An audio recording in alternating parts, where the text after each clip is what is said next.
Assalamualaikum warahmatullahi wabarakatuh. Kembali bersama saya Warta Salidayat di kanal YouTube Konvergensi News Berita Kota Makassar.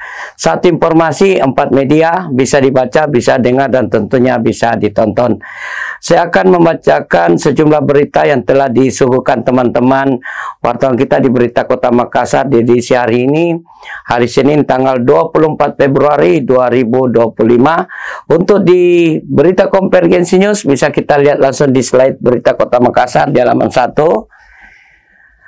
Berita Konvergensi News terkait undangan tamu podcast kita atau tamu senior kita, itu bernama Bayu Andika Mulawarman yang merupakan mahasiswa KPI Universitas Islam Negeri Alauddin Makassar.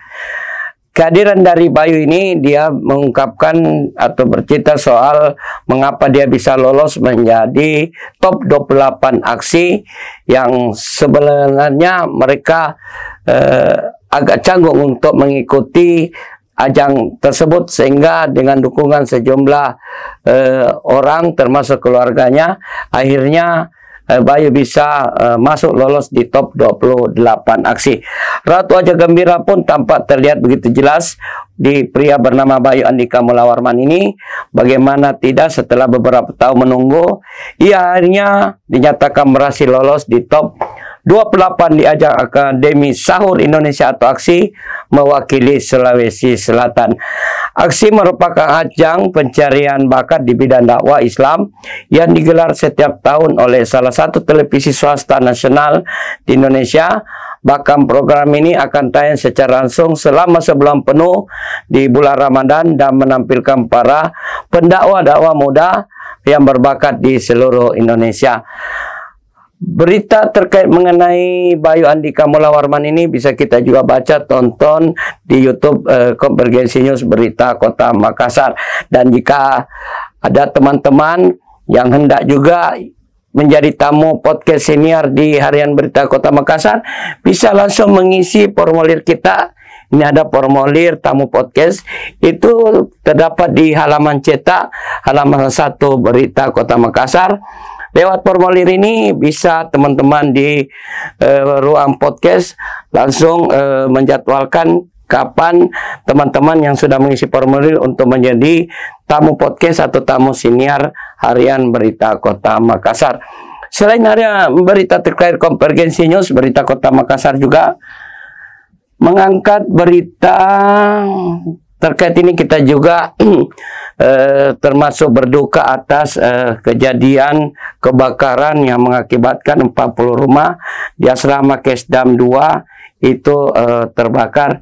Bahkan Pandam 14 Hasanuddin itu termasuk dari Kesdam 2 Hasanuddin itu akan membentuk tim investigasi untuk mengungkap dari penyebab kebakaran 40 rumah di asrama Kesdam 2.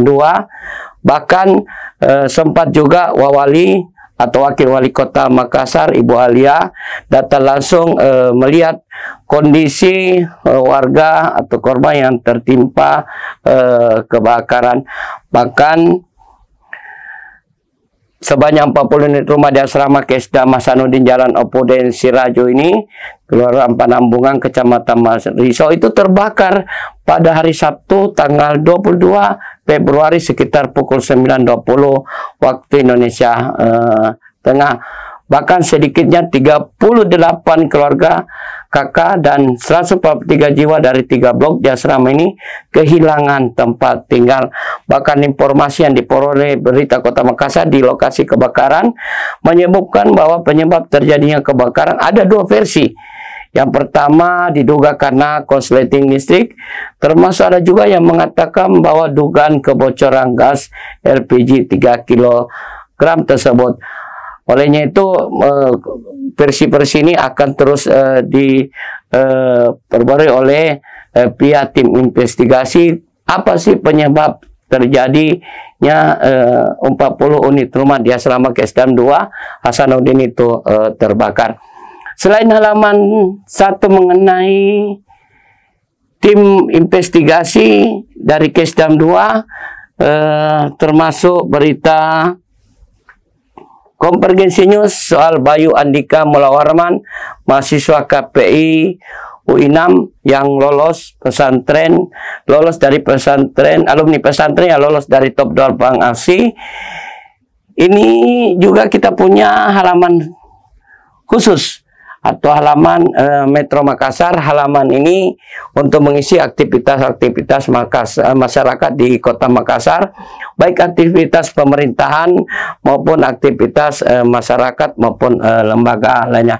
Seperti di halaman Metro Makassar hari ini, berita Kota Makassar mengangkat berita soal dana transfer pemerintah Kota Makassar tak dipangkas. Ini tetap, meskipun tak dipangkas, pemerintah kota tetap melakukan efisiensi untuk perjalanan dinas. Bahwa pemerintah Kota Makassar memang cukup beruntung karena sejauh ini dana transfer tetap aman dari pemangkasan, padahal pemerintah pusat tengah melakukan efisiensi anggaran yang sangat ketat. Pemangkasan dilakukan terhadap berbagai sektor, bahkan di lingkup kementerian anggaran bisa dipangkas hingga 50% olehnya Kepala Badan Pengelolaan Keuangan dan Aset Daerah BPKAD Kota Makassar Muhammad Dahlan mengatakan bahwa jumlah anggaran transfer pusat untuk Makassar masih tetap utuh, tak ada pengurangan. Bahkan Makassar tidak ada pemangkasan DAK, Makassar dapat dana transfer 2,46 triliun. Selain berita dana transfer Pemkot tak dipangkas, ini juga yang menarik soal wali kota kita, Bapak Munafri Arifudin, itu sampai sekarang ini mengikuti kegiatan orientasi kepemimpinan bagi kepala daerah di Akademi Militer. Kegiatan ini diikuti oleh ratusan kepala daerah yang baru saja dilantik oleh Presiden Prabowo pada Kamis tanggal 20 Februari lalu, termasuk di dalamnya wali kota Makassar kita itu Bapak Munafri Arifudin. Bahkan kemarin Bapak Api, sapaan akrab beliau, itu mengikuti pembelajaran ketahanan nasional di Akmil Magelang. Bahkan dia pun sempat foto bersama dengan Bupati Goa Ibu Aja Usniata Lindrang dan Bupati Bantaeng Fatur Fauzi Nurdin. Berita terkait mengenai API termasuk berita soal anggaran yang tidak dipangkas dan berita soal alumni pesantren lolos top 28 aksi dan berita Pangdam bentuk tim investigasi. Ini bisa kita juga baca serangkaian beritanya di edisi cetak hari ini di Berita Kota Makassar.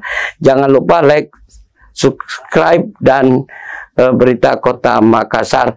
Saya Warta Salidia bersama kru undur diri. Wabillahi taufiq wal hidayah. Assalamualaikum warahmatullahi wabarakatuh. Salam sehat.